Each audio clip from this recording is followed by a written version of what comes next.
The news is, it's good and it's bad. The news is you're in complete charge of what comes to you. That's the good news. Bad news is, you're in complete charge of what comes to you. So, what's been coming at you, what's been coming your way, don't ask, what did I do to deserve this? You absolutely did everything to deserve it, whether you're conscious of it or not. That's an empowering thought, not a disempowering thought. It means I'm not a victim. There's not some God that hates me and wants to punish me. It's just a God that operates by law. Lay down the law. Whatever you ask for and you pray for, ask as though you have received, and you shall receive them. How simple is that? Come on. That's an affirmation in our language these days. So let's talk about this for a second. So we've got our body. The top part, that big circle, is the head. The mind. Let's call it the mind because we really don't know what a mind looks like. I got a head, I got a brain, but what's my mind? It's the things that harbor thoughts, right? And I have a conscious mind, the one that's talking to you right now. And it has thoughts. I have a subconscious mind. And in that subconscious mind, whatever thoughts I'm thinking conjure up feelings. Feeling heart. The heart of the body is in the subconscious. And we have our body. And through our body, this represents the physical expression, where the energy is vibrating and creates that law of attraction. What goes out comes back. What goes out comes back. So that sort of gives you a picture. Now, imagine I've got this infinite power that is informing every cell of my body to be. Every atom in my body exists just because it's being informed to exist. It's being created as we stand here now. It was not created at some point in time in 1964. It's being created right now. Dr. Naida will tell you how long it takes to regenerate every part of your cells. That's happening constantly without me thinking about it. I have a new body every 7 years. Why do I keep recreating this one?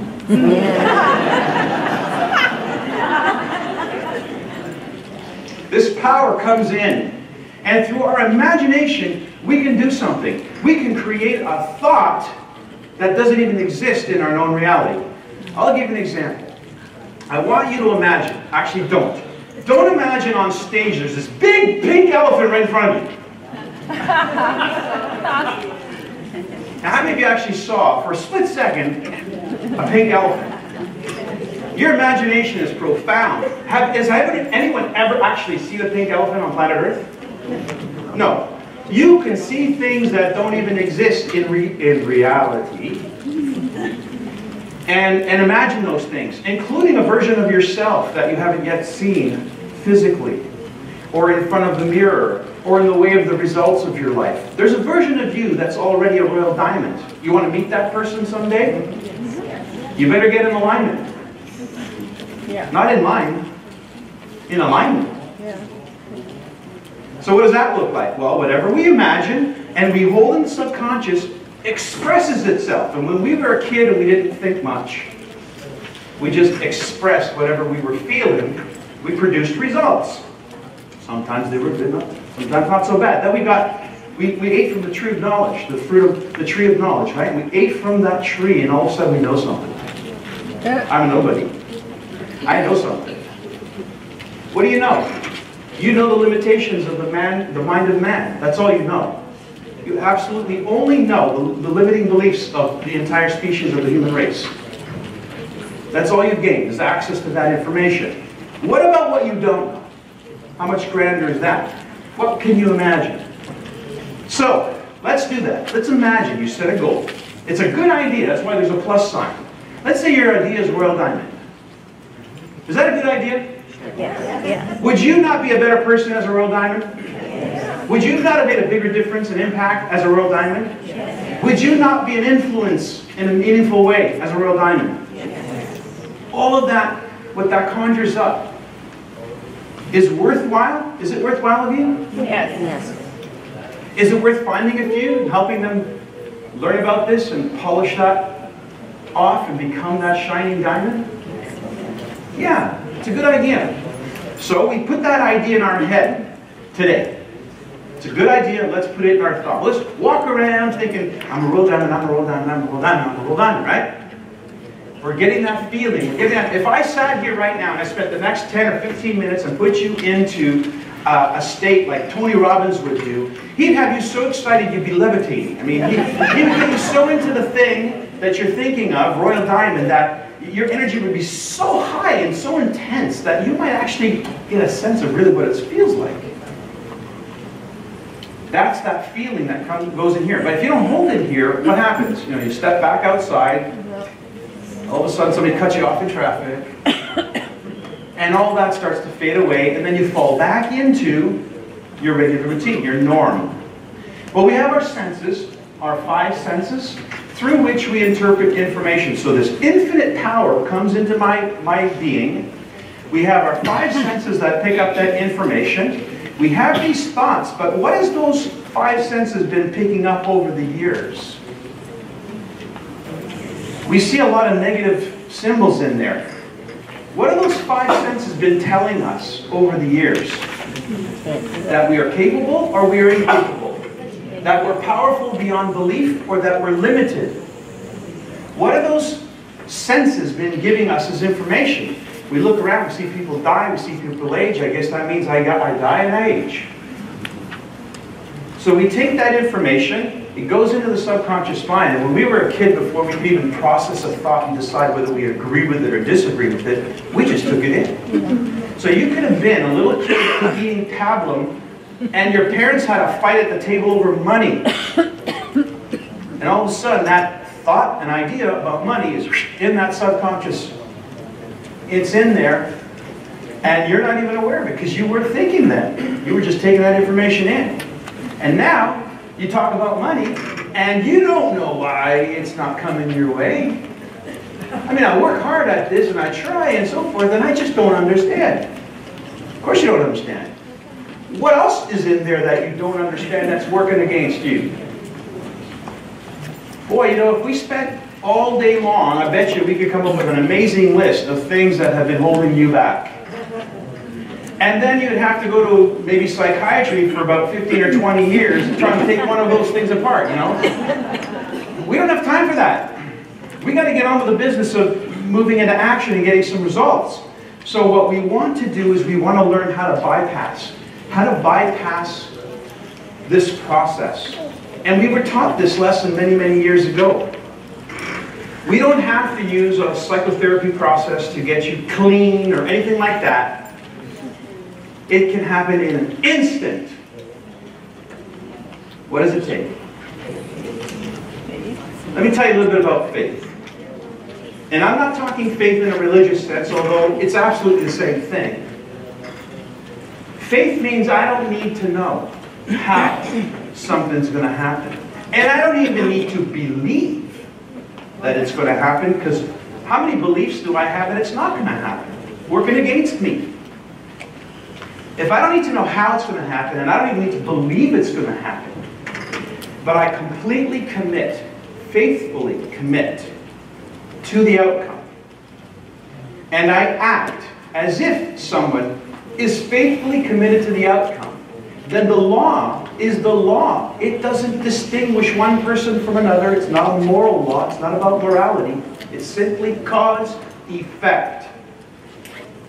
If you disqualify your beliefs as incapable of getting you where you want to go, because you are where you're at for the beliefs you harbor, and if you want to move from where you are at to where you want to be, what has to change? What you believe possible for you. By the way, how many of you live on a flat earth? Nobody. How many of you live on a round earth? Okay. Some of you are not sure, right? That's okay. It's not a trick question. Yeah, the earth is a little bit squashed, I know. But for all intents and purposes, it's round. But if I asked this question 500 years ago, we wouldn't be laughing at all. You've been very clear about the world. It was flat. And yet here we are today, living together in a world that we conceive and understand to be round. Now, what changed? Did the world actually change? All that changed was our perception. Our perception of reality. Another way of saying our perception of the truth. It's not the truth we believed. It's what we believed to be the truth that condemned us. Now I can talk about the medical system. What do we believe about that? That condemns us. What do we believe about money? That condemns us. But here we are living in this round world. All that changed was our perception. That's all that had to change. The world didn't have to change. All that had to change was our perception. So all that has to change is our perception. What are the manifestations of that? Think of all the possibilities that opened up when we decided the world wasn't flat anymore. There was a time when moms would be in the ocean with their kids and say, don't go too far, don't want you to fall off the edge. We would never conceive of sending a ship around the world. We could never conceive of putting a satellite in space in orbit, which now empowers your televisions or fly-by-wire, or not only televisions, but your cell phones and fly-by-wire. God knows how many things satellites are doing for us. The mind of man couldn't have conceived that idea until the mind of man first conceived the idea that the world was round, and dismissed the belief, no matter how popular, no matter how sanctified, was wrong. So what else are we capable of? Honestly, to the creator of the universe that's flowing through you right this second, informing every cell and every atom in your being to be, waiting for you to instruct it in your imagination and in your faith of being what you want to create, what you want to see on the screen of your life, standing by to provide you with anything you want. What are you giving him as instruction? I want you to make me old. I want to make me slow. I want to make me stupid. I want to make me poor. I want to make me... Think about it. Those are your instructions, not his. You get to experience it because that's the law.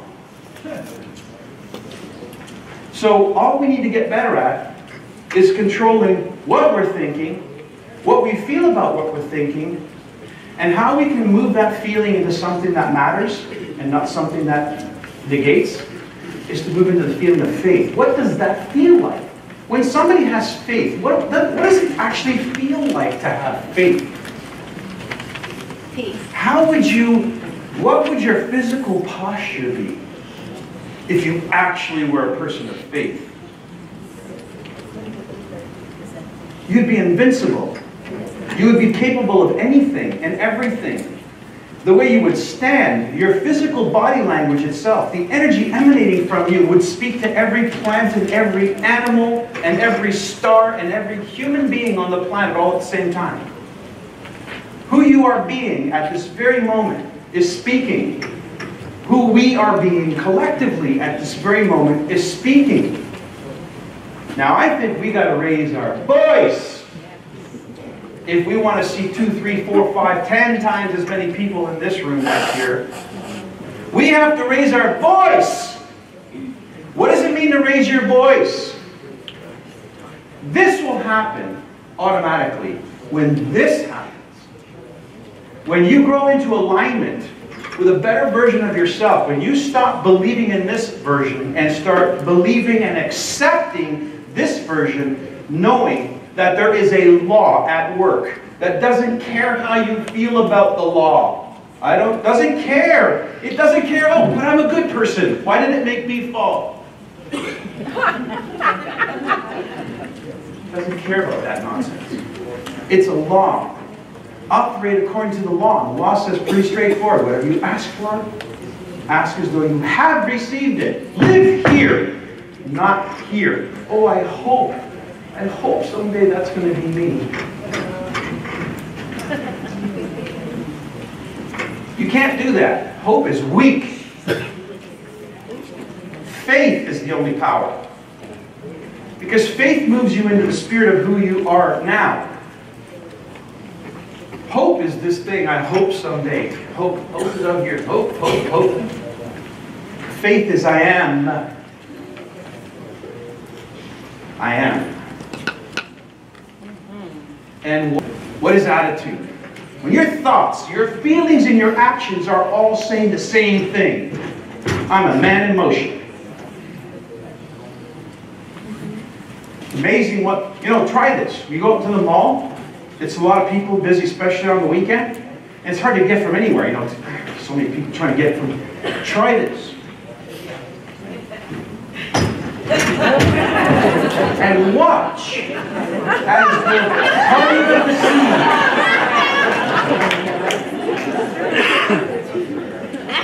Because your energy is preceding you, informing those people on an unconscious level, make way.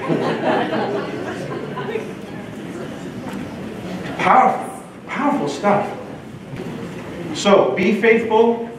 Be faithful to who you want to be. When you look in the mirror, who are you being? Every moment of every day, who are you being? Are you being a coward? Are you being afraid? Are you being committed to this person you've resigned yourself to be? Or are you the miracle that you were created? The likeness and the image of the perfection that you are. Who are you being? Come on now. Let's get that voice raised. And we, not will, change the world, are changing the world.